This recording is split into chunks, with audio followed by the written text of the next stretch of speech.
All right, good afternoon. Welcome back to another session. Today we're going to be talking about AI and cybersecurity, some smart strategies and ethical insights that you'll want to think about before you start deploying AI within your organization. Three topics we're going to cover here today. Talk a little bit about how AI is revolutionizing cybersecurity defenses, shaping the future, kind of this intersection between innovation and ethics. This is one that's moving really quickly and it's hard to keep up with. And then look at some of the potential positive impacts this type of technology can make, challenges, and some of the ethical issues.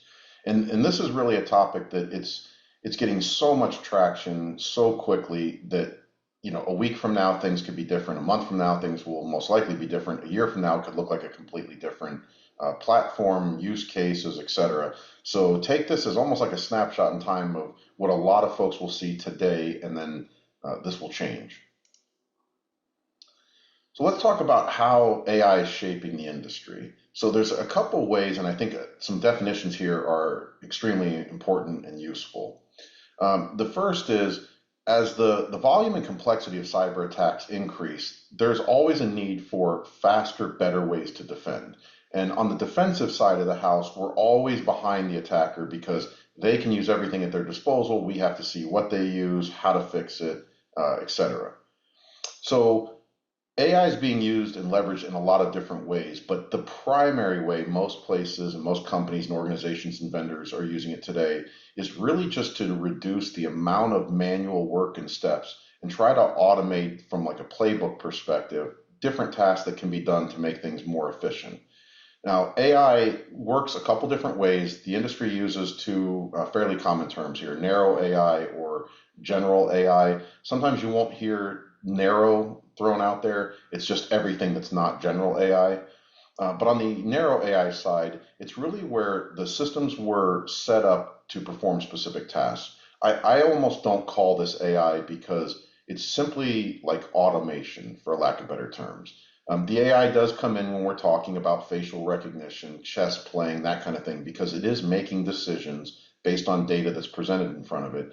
But at the end of the day, what AI is really doing is looking at a set of data, a set of criteria, an algorithm, the way it was programmed, and it's making those decisions based on the amount of data it has. The more data it has, in theory, the smarter and more accurate it becomes. But it's still a set of specific tasks that it's taking care of. General AI is supposed to be more of when it functions like a human being, throwing different cognitive abilities in there, applying common sense, being creative. That's obviously not where we're at yet, but moving very quickly. So keep that in mind as we talk about some of the things related to AI and where this really falls. And is it true AI or is it kind of like advanced automation? So what can AI do? Some of you might be asking, okay, I don't use it today. I've heard things from people. I've seen things online, maybe YouTube, a webinar. It can really enhance the security of data in the system. Why? It can generate encryption keys. It can validate identities. It can validate credentials. It can deny or grant access. So it's enhancing it, one, because it's doing things faster than other people can, but you might be able to enhance security by now implementing something that you didn't have the time, money, or resources to do before. So in this case, I would say the fact that you can now automate a process that you weren't able to do manually is that increase in enhancement in security.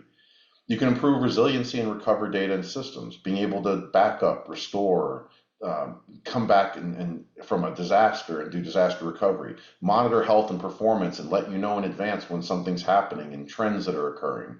Um, these are all things that, again, there are tools, there are monitoring systems, but you may have to go to 10 different tools for 10 different systems to do 10 different things where AI can come in and look at all of it holistically and give you a single pane of glass. And at that point, the true benefit of the AI might simply be the single pane of glass.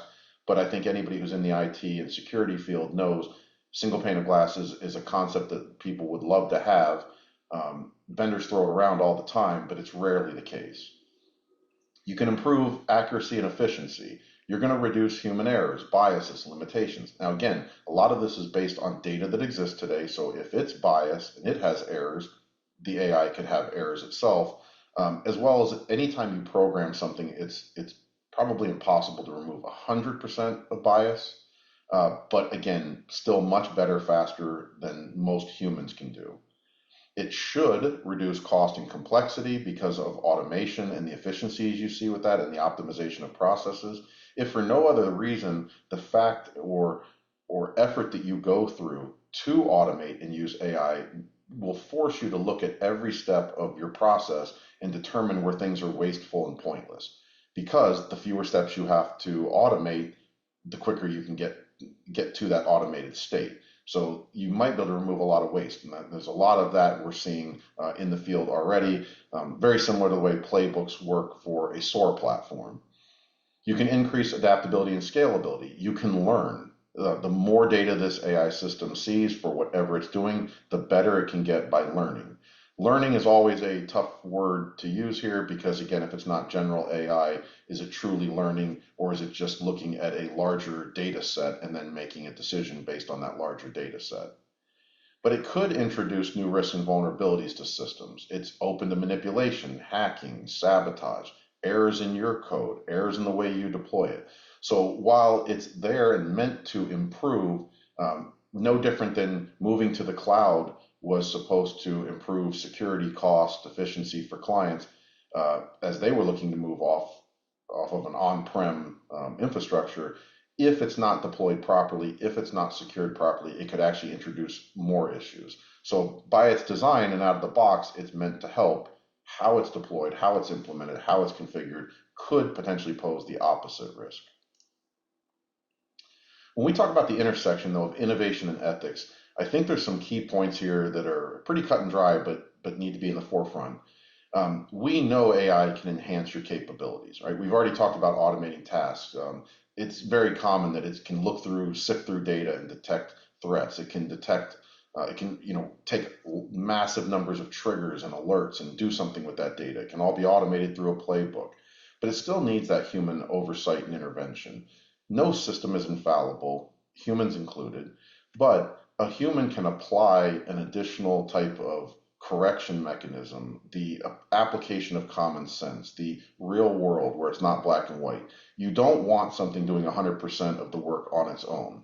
Now, one case where you may say you want 100% is in a playbook that says, if X happens, then I want it to do Y. You want it to route an email. You want it to disable an account.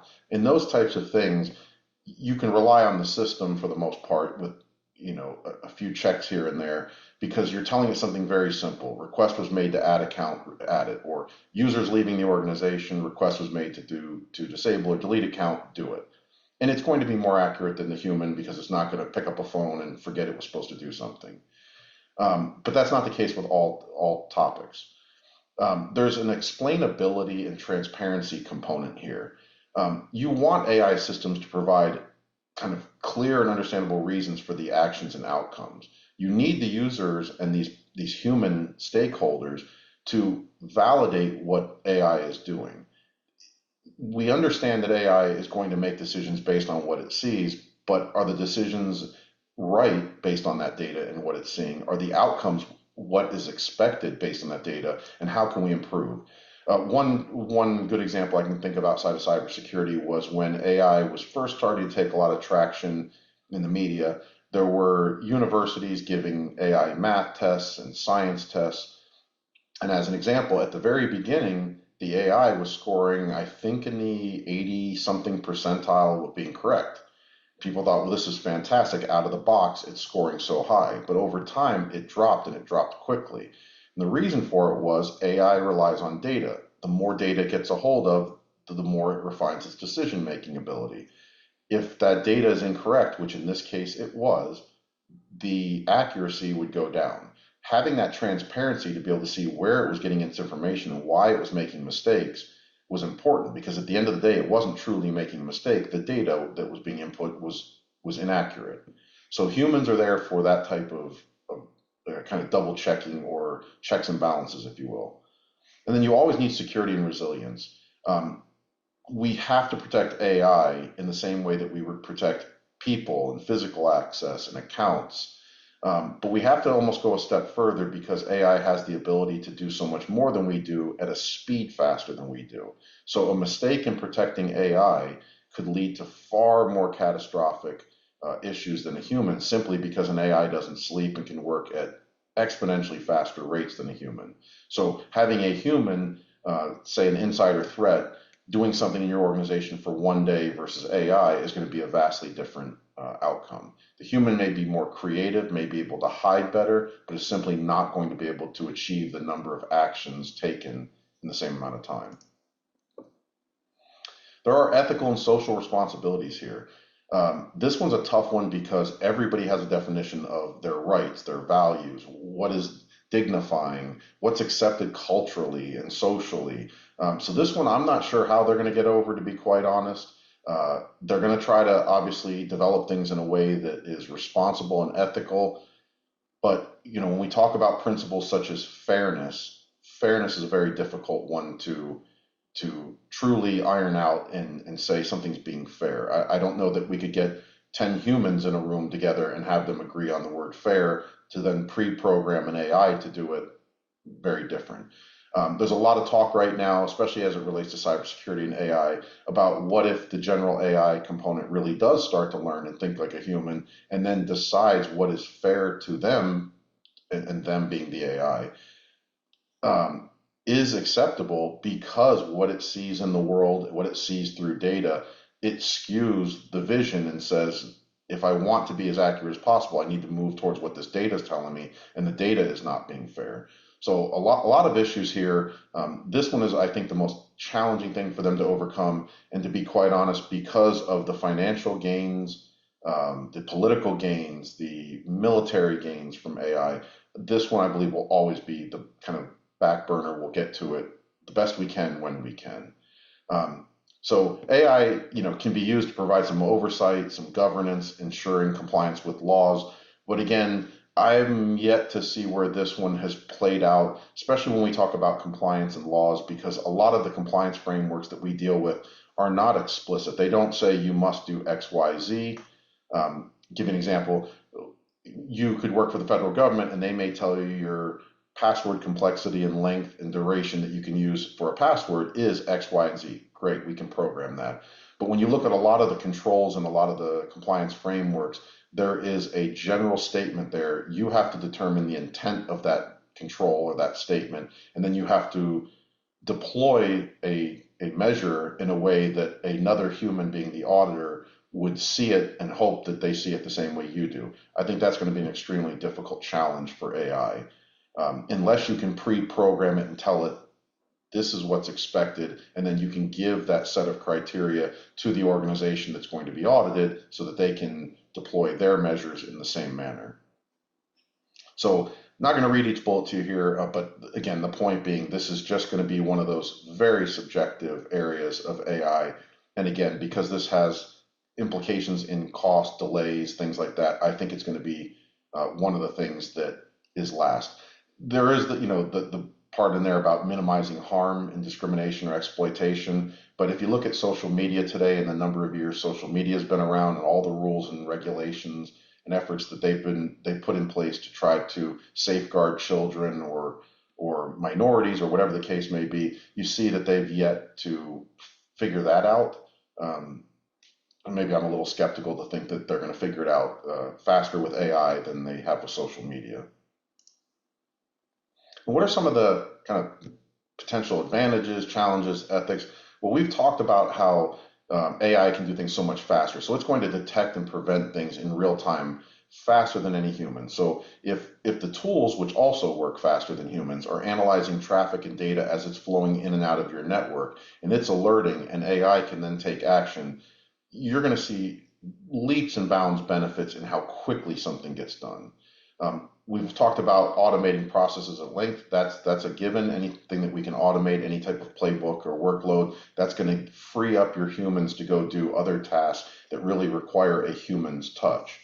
And it should help improve the accuracy of what it's finding. Again, when we talk about threat detection specifically, that's real live data that AI can make a decision on. It's not a human. It's not reading a SharePoint repository. It's not reading the internet wondering, what does this mean? So there's a much higher likelihood that the accuracy will be improved on tasks that deal with true traffic and data that's just being produced by tools or coming across the wire. So I think there's a lot of good advantages there. Uh, Having said that, again, let's flip the other side. Anywhere it doesn't fall into such a nice, neat little package, you have the opportunity for these advantages, but not necessarily a guarantee that deploying AI is going to produce those results.